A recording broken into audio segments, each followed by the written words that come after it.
Right తెలంగాణలో కులగణన రీసర్వేకి సంబంధించిన బ్రేకింగ్ న్యూస్ చూస్తున్నాం. తెలంగాణ సర్కార్ నిర్వహించిన సర్వేలో దాదాపు 3 లక్షల కుటుంబాలకు పైగా తమ వివరాలను నమోదు చేసుకోలేదు. కులగణన సర్వేలో పాల్గొనని వారి కోసం రాష్ట్ర ప్రభుత్వం మరో అవకాశం కల్పించింది. ఈ క్రమంలో ఇవాల్టి నుంచి కులగణనలో వివరాలు నమోదు చేసుకోవాలని ప్రభుత్వం సూచించింది. కులగణన వివరాల నమోదుకు జీహెచ్ఎంసీ ఆధ్వర్యంలో ప్రత్యేక కాల్ సెంటర్ ఏర్పాటు చేశారు. ఉదయం 9 గంటల నుంచి సాయంత్రం 5 గంటల వరకు ఈ కాల్ సెంటర్ పనిచేయనుంది. ఫోన్ చేసిన వాళ్ళు ఇచ్చిన అడ్రస్ ప్రకారం ఎన్యుమలేటర్స్ వారి ఇంటికి వెళ్లి కులగణన చేరున్నారు. మొబైల్ నంబర్తో సెర్చ్ చేసి సంబంధిత వ్యక్తి పాత డేటా బేస్లో నమోదు అయ్యారా లేదా అని వివరాలను పరిశీలించనున్నారు. గ్రేటర్ హైదరాబాద్తో పాటు ఇతర జిల్లాల నుంచి వచ్చిన ఫోన్ కాల్స్ ను స్వీకరించి ఆయా జిల్లా కలెక్టర్లకు ఫార్వర్డ్ చేయనున్నారు. ఇక మరోవైపు ఎంపీడీఓ కార్యాలయం, వార్డు ఆఫీసులకు వెళ్లి కూడా వివరాలు నమోదు చేసుకునే అవకాశాన్ని కల్పించారు. ఇక తెలంగాణలో 3,56,323 కుటుంబాలు కులగణన సర్వేలో పాల్గొనలేదని అధికారులు చెప్పారు.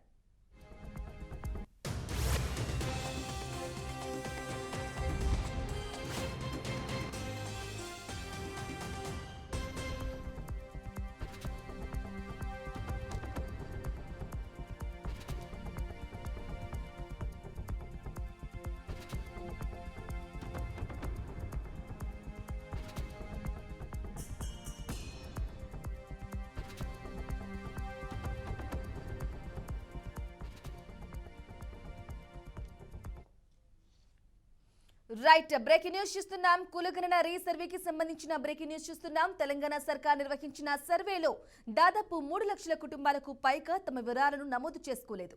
కులగణన సర్వేలో పాల్గొనని వారి కోసం రాష్ట్ర ప్రభుత్వం మరో అవకాశం కల్పించింది. ఈ క్రమంలో ఇవాల్టి నుంచి కులగణనలో వివరాలు నమోదు చేసుకోవాలని ప్రభుత్వం సూచించింది. ఇక కులగణన వివరాల నమోదుకు జీహెచ్ఎంసీ ఆధ్వర్యంలో ప్రత్యేక కాల్ సెంటర్ ఏర్పాటు చేశారు. ఉదయం 9 గంటల నుంచి సాయంత్రం 5 గంటల వరకు ఈ కాల్ సెంటర్ పనిచేయనుంది. ఇక ఫోన్ చేసిన వాళ్ళు ఇచ్చిన అడ్రస్ ప్రకారం ఎన్యుమరేటర్లు వారి ఇంటికి వెళ్లి కులగణన చేయనున్నారు. ఇక మొబైల్ నంబర్తో సెర్చ్ చేసి సంబంధిత వ్యక్తి పాత డేటా బేస్లో నమోదు అయ్యారా లేదా అని వివరాలను పరిశీలించనున్నారు.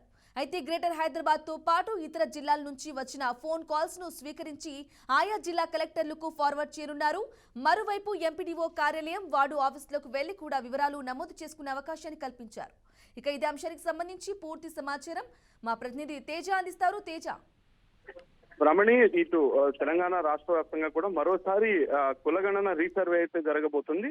అయితే మొత్తంగా ఎవరైతే ఇప్పటి వరకు పాల్గొనని వారు ఉన్నారో మొత్తంగా 3,56,323 మంది ఈ కులగణన సర్వేలో పాల్గొనలేదన్నట్లుగా కూడా అధికారులు గుర్తించిన నేపథ్యంలో వారందరికీ కూడా వివరాలు నమోదు చేసుకోవడానికి అవకాశం కల్పిస్తూ కూడా మరోసారి రీసర్వే అనేటువంటిది కులగణన రెండో విడత సర్వేగా కూడా పెట్టినటువంటి పరిస్థితి ఉంది. అయితే మొత్తంగా దీనికోసం ప్రత్యేకంగా జిహెచ్ఎంసీ కార్యాలయంలో ఒక ప్రత్యేకమైనటువంటి కాల్ సెంటర్ ఏర్పాటు చేయడమే కాకుండా కాల్ సెంటర్ నెంబర్ ను కూడా వారు ఇచ్చినటువంటి పరిస్థితి. ఎవరైనా కానీ అంటే ఈ 3,56,323 మంది ఎవరైతే పాల్గొన్న వారు ఉన్నారో వారు వారు వారు ఈ కాల్ సెంటర్ కు ఫోన్ చేస్తే చాలు, వారి వద్దకే వెళ్ళి మొత్తంగా వివరాలన్నీ తీసుకునేటువంటి పరిస్థితి కల్పిస్తున్నారు. అదేవిధంగా ఇదే విధంగా రాష్ట్రంలో ఉన్నటువంటి ఇతర జిల్లాల్లో కూడా ఎవరైతే ఫోన్ చేస్తారో వారందరికీ కూడా ఫోన్ చేసేటువంటి అవకాశం, అక్కడికి వెళ్లి ఎన్యూమరేటర్లు వారి దగ్గరికి వెళ్లి సర్వే చేసే అవకాశం అయితే ఇటు రాష్ట్ర ప్రభుత్వం కల్పించింది అన్నట్లుగానే చెప్పాలి.